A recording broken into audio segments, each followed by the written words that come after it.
The reason we're here today is because we know that 4.5 million Californians, 61% of the voters in 2000, voted to define marriage as the union of a man and a woman. This is not some side issue. Overwhelming majorities voted to say, this is just common sense. Marriage is the union of a man and a woman. But then a few short months ago, these judges decided that what the people of California thought was irrelevant, and that their will had to be enforced over the voters of California.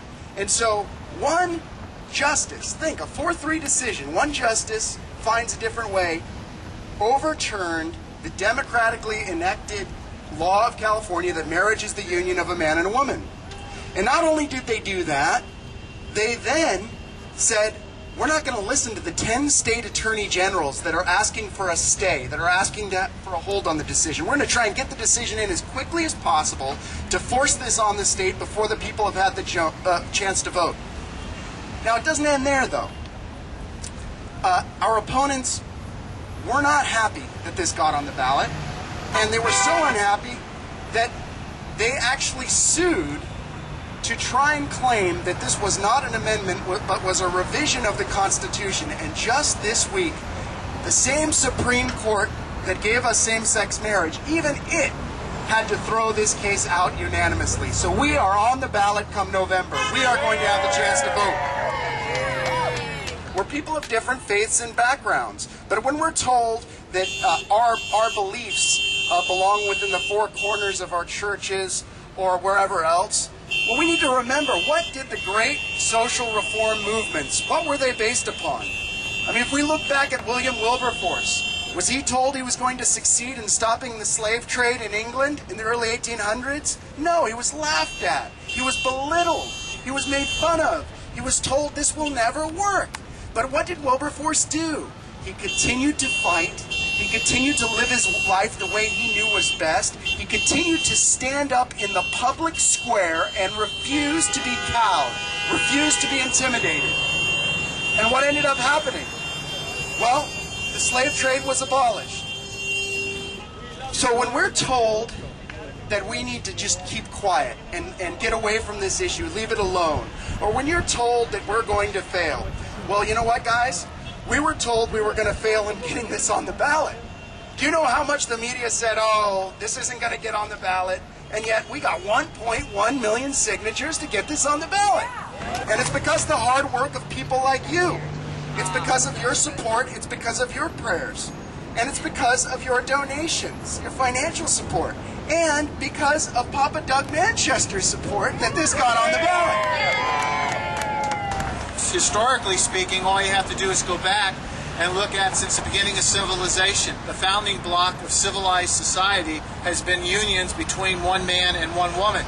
It wasn't until we started getting formalized religions that we had the sacrament of marriage. What's going on down here today? Doug Manchester is obviously talking about and putting out money to protect his freedom of speech.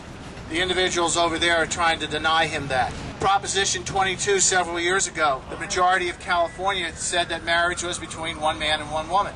And what do? They want to run into court to deny us our rights. That's what liberals do.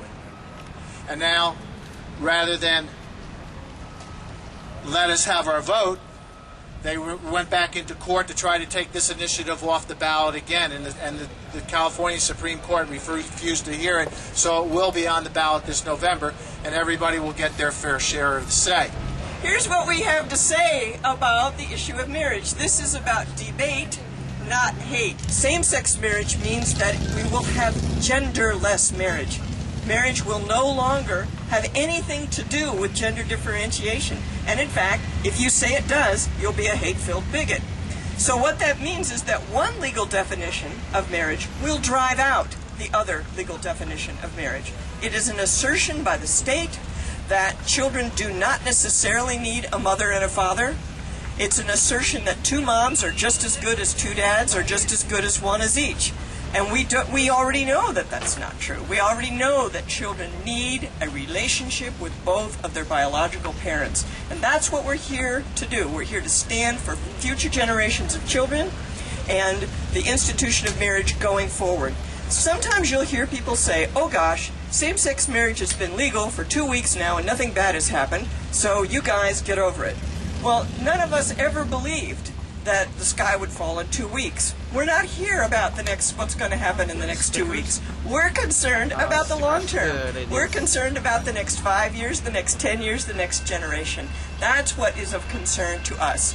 And so the fact that it didn't all come crashing down around our heads on the first day, you know, we're not impressed with that. And many other things are going to start changing and unraveling as we go forward on this thing.